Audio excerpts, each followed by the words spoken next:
आपदम् अपहर्तारं दातारं सर्वसंपदां लोकाभिरामं श्रीरामं भूयो भूयो नमाम्यहम्।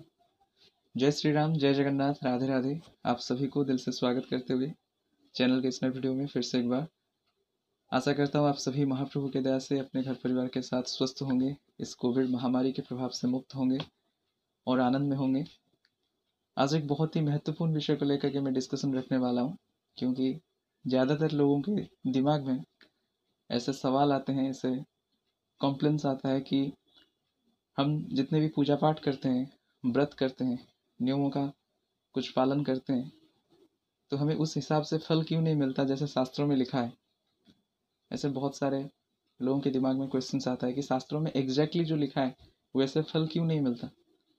क्या ऋषियों ने झूठ कहा है, वेदव्यास जी ने झूठ लिखा है? तो पहले मैं कहना चाहूँगा कि जब आप व्रत रखते हो तो ये दो चीज़ें आपके दिमाग के अंदर होना चाहिए। एक तो है व्रत का उद्देश्य, जो ऑलरेडी पहले से लिखा है कि ये व्रत करने से ये होगा, इस उद्देश्य से इस व्रत को करना चाहिए। तो जो लिखा है, जिस उद्देश्य से करना चाहिए, आप अगर उस उद्देश्य से नहीं करते हो, आप अपने एक व्यक्तिगत उद्देश्य को डालते हो, एक व्यक्तिगत उद्देश्य, व्यक्तिगत स्वार्थ को लेकर के आप करते हो और नियमों का उस हिसाब से पालन नहीं करते हो। आपको नियमों का अनुकूल होना चाहिए, जबकि ज्यादातर लोग क्या करते हैं कि नियम को, विधि को अपने अनुकूल बनाते हैं। तो इसमें खुद का स्वार्थ जुड़ा हुआ है तो नुकसान होगा। तो वेदव्यास जी ने जो 18 पुराण लिखे हैं, मत्स्य पुराण, बराह पुराण, भविष्य पुराण, अग्नि पुराण में जितने भी व्रत के बारे में वर्णन है, उसमें किस उद्देश्य से किस व्रत को करना चाहिए वहां पर भी लिखा है। तो हमारा खुद का व्यक्तिगत उद्देश्य से हम जब व्रत करते हैं तो हम ऐसे बहुत सारे नियमों को क्या करते हैं कि हमारे अनुकूल बनाने की कोशिश करते हैं।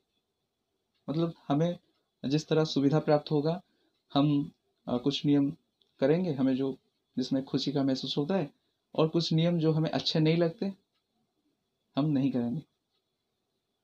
तो ऐसा करने से व्रत का फल जो है वो एग्जैक्टली कैसे मिल सकता है? नहीं मिलेगा, क्योंकि आप नियम को अपने अनुकूल बनाने की कोशिश करते हो। तो व्रत के पीछे एक बहुत बड़ा रीजन छुपा हुआ है कि क्यों व्रत करना चाहिए, व्रत करने से होता क्या है, और ऋषियों ने इतने सारे विधान को क्यों दिया है। उद्देश्य को पहले समझना चाहिए, जबकि हम उद्देश्य को तो नहीं समझते, अपने व्यक्तिगत उद्देश्य और स्वार्थ को पूर्ति करने की आशा से करते हैं। तो जो थोड़े से भी नियम का पालन करके करते हैं उनको भी फल मिलता है, ऐसा नहीं है फल नहीं मिलता है, फल मिलता है। लेकिन लोग जो कंप्लेन करते हैं कि जैसा लिखा है वैसे तो कुछ होता नहीं है, होता है। पहले के जमाने में होता था, सतयुग में होता था, त्रेता युग में होता था, द्वापर में भी होता था, कलयुग में भी होता है। और जब आप व्रत करते हो, अग्निदेव जी वशिष्ठ जी को बताते हैं कि व्रत करते वक्त ये 3 शब्दों का ख्याल विचार में होना चाहिए। एक है सम, एक है दम और एक तप। तप, सम और दम। क्योंकि व्रत करते समय शरीर को थोड़ा कष्ट उठाना पड़ता है, लेकिन आजकल लोग क्या विचार करते हैं कि हम व्रत करेंगे, हमें कोई भी पीड़ा नहीं होना चाहिए, हम थोड़े से भी कष्ट को सहन नहीं कर पाएंगे। एसी में बैठेंगे, फलाहार करेंगे, जूस पियेंगे, 1 घंटे के बाद 1 घंटे लेते रहेंगे, कुछ ना कुछ खाते पीते रहेंगे। अग्निदेव जी वशिष्ठ को बताते हैं, वशिष्ठ जी को बताते हैं कि हे वशिष्ठ, व्रत करते समय बार बार पानी पीना, दिन के वक्त सो जाना, मैथुन करना, पान खाना, ये सब व्रत को नष्ट कर देता है। तो हमारे लोग क्या करते हैं, दिन के वक्त सो जाते हैं, व्रत रखते हैं, दिन के वक्त सो जाते हैं। और गर्लफ्रेंड के साथ हमारे जो यूथ्स बात करते हैं, बात करना बुरी नहीं है, लेकिन गर्लफ्रेंड के साथ भगवान के विषय में भी तो बात कर सकते हैं, जीवन के उद्देश्य को लेकर के भी तो बात कर सकते हैं। हमेशा पर्सनल इश्यूज को लेकर के डिस्कशन क्यों करते हैं? तो जब अपोजिट जेंडर, अपोजिट सेक्स के साथ बात करते हैं तो दिमाग में मैथुन करने का विचार भी आता है। और ये भगवान को पसंद नहीं है कि कोई दिवस काल में, दिन के वक्त में स्त्री सहवास का विचार मन में लाए, क्योंकि पहले मन में विचार आता है, उसके बाद वो कार्य में प्रतिफलित होता है। और हम बार बार कुछ ना कुछ खाते रहते हैं, पीते रहते हैं, व्रत के बहाने हम न जाने क्या कुछ खा जाते हैं।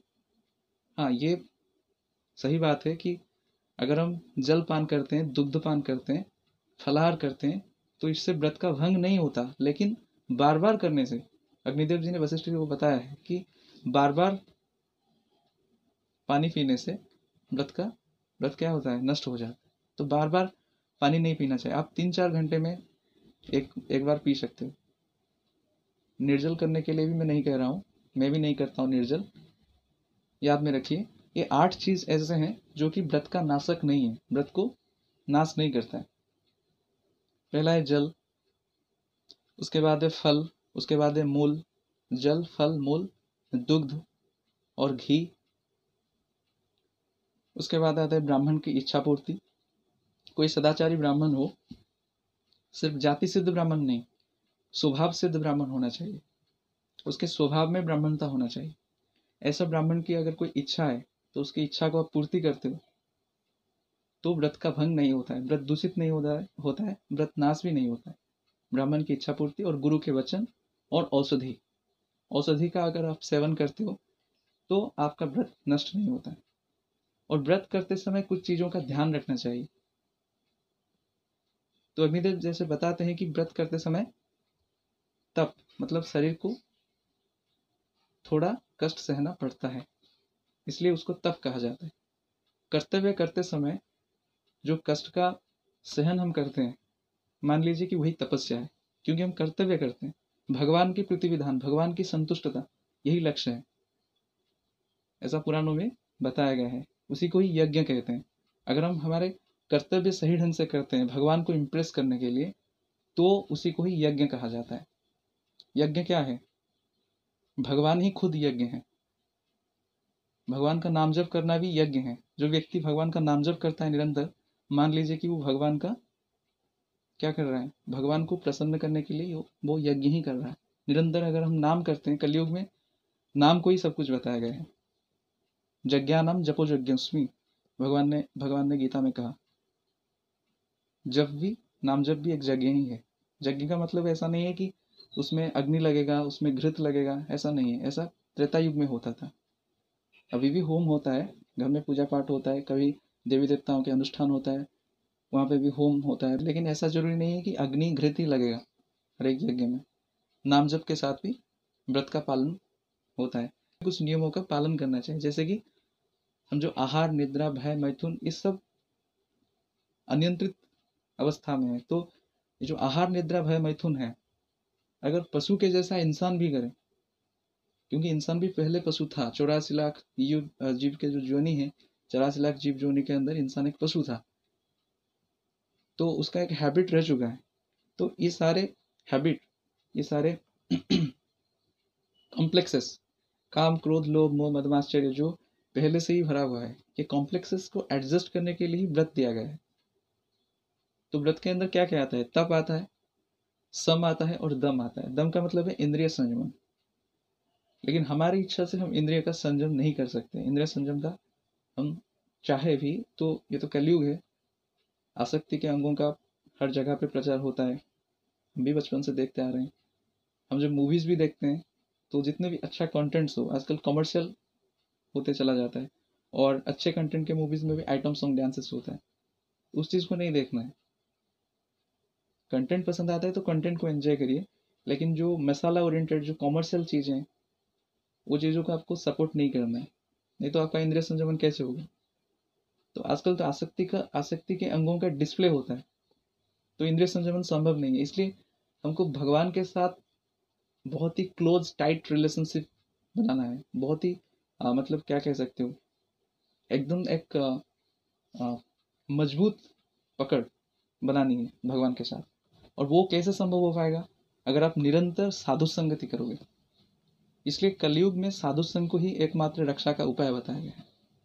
और श्रीमद् भागवतम में कपिल अवतार में भगवान ने माता देवहूति को भी वही बताया है। प्रसंगमजरम पासमात्मनः कवयो विदुः सैव साधु सुकृतो मोक्षदारम अपावृतम। प्रसंगमजरः पासमात्मनः कवयो विदुः। जितने भी वाइज पीपल है, जितने भी ऋषियां हैं, जितने भी भक्त हैं, उन्होंने इसी चीज को सोल्यूशन बताए हैं कि कलयुग में एकमात्र साधु संग से ही कल्याण होता है। साधु भक्त, उनके संगति करिए, उनसे भगवान के कथा का श्रवण करिए, good association, Holi association maintain करिए।